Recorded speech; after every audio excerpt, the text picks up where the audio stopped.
सबसे मुश्किल पहेली एक बच्चे ने पूछी। मुझे कोई नहीं हरा सकता।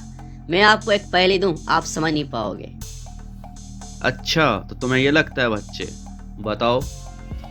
तो सुने अंकल, एक दफा की बात है, एक मछली थी, सिर्फ एक।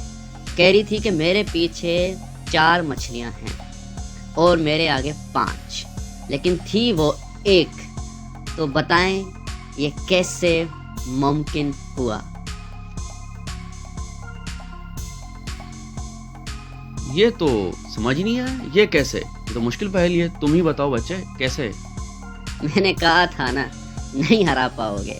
असल में वो जो मछली थी वो थी एक, और एक ही थी, लेकिन वो झूठ बोल रही थी।